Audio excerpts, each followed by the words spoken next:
ಓಂ ಗಂ ಗಣಪತಯೇ ನಮಃ. ಹಾಯ್ ಹಲೋ ನಮಸ್ಕಾರ. Welcome to spiritual vibes YouTube channel. 2026 July ತಿಂಗಳಲ್ಲಿ ಶನಿ ಹಿಮ್ಮುಖವಾಗಿ ಸಂಚಾರ ಮಾಡಲಿದ್ದು, ಇದರ ಪರಿಣಾಮ ದ್ವಾದಶ ರಾಶಿಗಳ ಮೇಲೆ ಬೀಳುವುದು. ಹಾಗಾದರೆ ಶನಿ ವಕ್ರಿಯಿಂದ ಯಾವ ರಾಶಿಗೆ ಶುಭ ಫಲ ಎಂದು ಈ ವಿಡಿಯೋದಲ್ಲಿ ತಿಳಿಯಿರಿ. ಜ್ಯೋತಿಷ್ಯದಲ್ಲಿ ಶನಿ ಸಂಚಾರಕ್ಕೆ ತುಂಬ ವಿಶೇಷವಾದ ಮಹತ್ವವಿದೆ. ಶನಿ ನಿಧಾನವಾಗಿ ಚಲಿಸುವ ಗ್ರಹವಾಗಿದ್ದು, ಜಾತಕದಲ್ಲಿ ಇದರ ಸ್ಥಾನ ಬಲವಾಗಿಲ್ಲದೆ ಇದ್ದರೆ ತುಂಬ ಕೆಟ್ಟ ಪರಿಣಾಮಗಳನ್ನು ಎದುರಿಸಬೇಕಾಗುತ್ತದೆ. ಅದೇ ರೀತಿ ಜಾತಕದಲ್ಲಿ ಶನಿಯ ಸ್ಥಾನ ಪ್ರಬಲವಾಗಿದ್ದರೆ ಅಂತಹ ರಾಶಿಯವರು ಹಿಂದೆಂದೂ ನೋಡಿರದಷ್ಟು ಅಭಿವೃದ್ಧಿ, ಪ್ರಗತಿಯನ್ನು ಅನುಭವಿಸುವರು.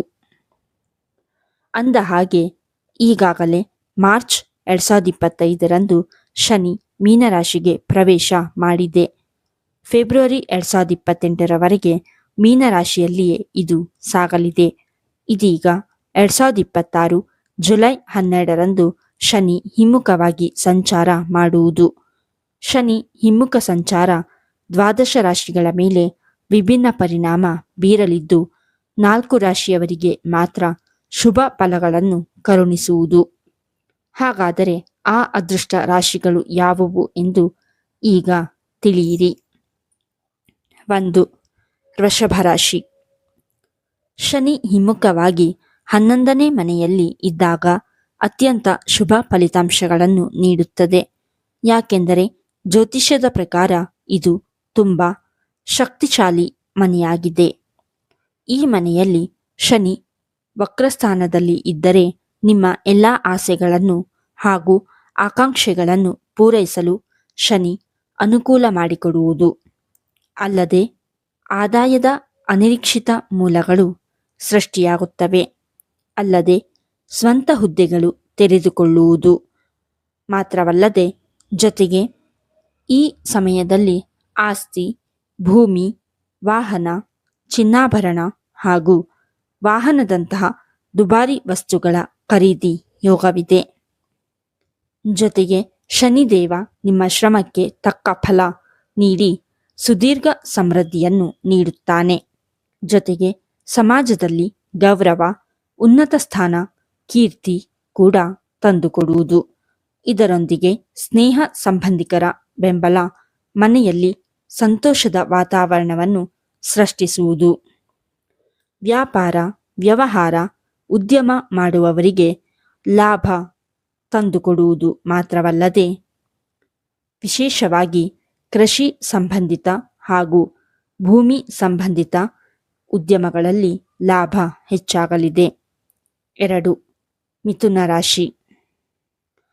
ಮಿಥುನ ರಾಶಿಯಿಂದ 10ನೇ ಮನೆಯಲ್ಲಿ ಶನಿ ಹಿಮ್ಮುಖವಾದಾಗ ವೃತ್ತಿ ಜೀವನದಲ್ಲಿ ಯಶಸ್ಸು ತಂದುಕೊಡುತ್ತದೆ. ವಿಶೇಷವಾಗಿ ಸಾರ್ವಜನಿಕ ಸೇವೆ, ರಾಜಕೀಯದಲ್ಲಿ ಇರುವವರಿಗೆ ಇದು ತುಂಬ ಪ್ರಯೋಜನಕಾರಿಯಾಗಿದೆ. ವೃತ್ತಿ ಜೀವನದಲ್ಲಿ ಶಿಸ್ತಿನಿಂದ ಮಾಡುವ ಕಠಿಣ ಶ್ರಮಕ್ಕೆ ಉನ್ನತ ಸ್ಥಾನ ಸಿಗುವುದು. ಮಿಥುನ ರಾಶಿಯವರ 10ನೇ ಮನೆಯಲ್ಲಿ ಇರುವ ಶನಿ ಸರ್ಕಾರಿ ಸೇವೆಗಳು, ಮ್ಯಾಜಿಸ್ಟ್ರೇಟ್, ಸರ್ಕಾರಿ ಏಜೆನ್ಸಿ, ಪೊಲೀಸ್ ಇಲಾಖೆ, ವಕೀಲ ಕ್ಷೇತ್ರದಲ್ಲಿ ಉನ್ನತ ಸ್ಥಾನಕ್ಕೆ ಕರೆದೊಯ್ಯುತ್ತದೆ. ಅಲ್ಲದೆ ಈ ಸಂಚಾರ ಕುಟುಂಬ ಸಂತೋಷವನ್ನು ನೀಡಲಿದೆ. ಮನೆಯಲ್ಲಿ ದೀರ್ಘಕಾಲದಿಂದ ಸಂಪೂರ್ಣವಾಗಿ ನಿಂತು ಹೋಗಿದ್ದ ಶುಭ ಕಾರ್ಯಗಳು ಪುನಃ ಆರಂಭವಾಗುತ್ತವೆ.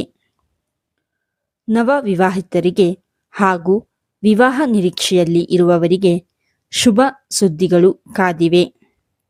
ಒಟ್ಟಾರೆಯಾಗಿ ಈ ಸಮಯದಲ್ಲಿ ನೆಮ್ಮದಿಯ ಜೀವನ ನಿಮ್ಮದಾಗುವುದು. 3. ತುಲಾರಾಶಿ. ತುಲಾರಾಶಿಯ 6ನೇ ಮನೆಯಲ್ಲಿ ಶನಿ ಹಿಮ್ಮುಖ ಸಂಚಾರ ಶುಭಕರವಾಗಿದೆ. ಈ ಸಮಯದಲ್ಲಿ ನಿಮಗೆ ಶತ್ರುಗಳ ಮೇಲೆ ವಿಜಯ ಸಾಧಿಸಲು ಶನಿ ಶಕ್ತಿ ನೀಡುವುದು. ಉದ್ಯೋಗದಲ್ಲಿ ಗೌರವ ಹಾಗೂ ಯಶಸ್ಸು ನಿಮ್ಮದಾಗುವುದು. ಸಾಲ, ರೋಗ ಹಾಗೂ ವಿವಾದಗಳಂತಹ ಕಠಿಣ ಸಮಸ್ಯೆಗಳನ್ನು ಎದುರಿಸುವ ಬುದ್ಧಿವಂತಿಕೆಯನ್ನು ಶನಿ ಕರುಣಿಸಲಿದೆ. ನಿಮ್ಮ ಕಠಿಣ ಪರಿಶ್ರಮಕ್ಕೆ ಅದ್ಭುತ ಯಶಸ್ಸು ನಿಮ್ಮದಾಗುವುದು. ಜೊತೆಗೆ ಇದು ನಿಮ್ಮ ಆದಾಯವನ್ನು ಹೆಚ್ಚಿಸಿ ಆರ್ಥಿಕವಾಗಿ ಸಮೃದ್ಧಿ ಜೀವನವನ್ನು ನೀಡುವುದು. 4. ಮಕರ ರಾಶಿ. ಮಕರ ರಾಶಿಯ 3ನೇ ಮನೆಯಲ್ಲಿ ಶನಿ ಹಿಮ್ಮುಖ ಸಂಚಾರ ಮಾಡುವುದು. ಮಕರ ರಾಶಿಯ ಈ ಮನೆಯಲ್ಲಿ ಶನಿ ಹಿಮ್ಮುಖವಾಗಿದ್ದರೆ ಅದು ನಿಮ್ಮ ಧೈರ್ಯ, ಶೌರ್ಯ ಹೆಚ್ಚಿಸುವುದು. ಅಲ್ಲದೆ ಯಾವುದೇ ಸಂದಿಗ್ಧ ಪರಿಸ್ಥಿತಿ ಎದುರಾದರೂ ಒಡಹುಟ್ಟಿದವರ ಬೆಂಬಲ ಸಿಗಲಿದೆ. ಮಕ್ಕಳ ಶಿಕ್ಷಣ, ಉದ್ಯೋಗ, ಮದುವೆ, ಸಂತಾನ ಭಾಗ್ಯ ಇನ್ನಿತರ ವಿಚಾರದಲ್ಲಿ ಶುಭ ಸುದ್ದಿಗಳು ಬರಲಿದೆ. ಹೊಸ ಸ್ವಂತ ಹುದ್ದೆಗಳನ್ನು ನೀವು ಆರಂಭಿಸುವಿರಿ. ಇದರಿಂದಾಗಿ ಸಂಪತ್ತು ಹರಿದು ಬರುವುದು. ನೆಮ್ಮದಿಯ ಜೀವನ ನಡೆಸಲು ಶನಿ ಆಶೀರ್ವದಿಸಲಿದ್ದಾನೆ. ಈ ಹಿಂದೆ ಅನುಭವಿಸಿದ ಆರ್ಥಿಕ ಸಮಸ್ಯೆಗಳು ದೂರವಾಗಿ ಹಣಕಾಸಿನ ಚಿಂತೆಯಿಂದ ಮುಕ್ತರಾಗುವಿರಿ. ಹಣ ಆಗಮನಕ್ಕಿದ್ದ ಹಾದಿಗಳು ಸುಗಮವಾಗಲಿದೆ. ಈ ವಿಡಿಯೋ ನಿಮಗೆ ಇಷ್ಟವಾಗಿದ್ದಲ್ಲಿ ಲೈಕ್ ಮಾಡಿ, ಶೇರ್ ಮಾಡಿ ಮತ್ತು ಕಮೆಂಟ್ ಮಾಡಿ. ಹಾಗೆಯೇ ಇನ್ನೂ ಹೆಚ್ಚಿನ ವಿಡಿಯೋಗಳಿಗಾಗಿ ನಮ್ಮ ಚಾನಲನ್ನು ಸಬ್ಸ್ಕ್ರೈಬ್ ಮಾಡಿ. ಧನ್ಯವಾದಗಳು.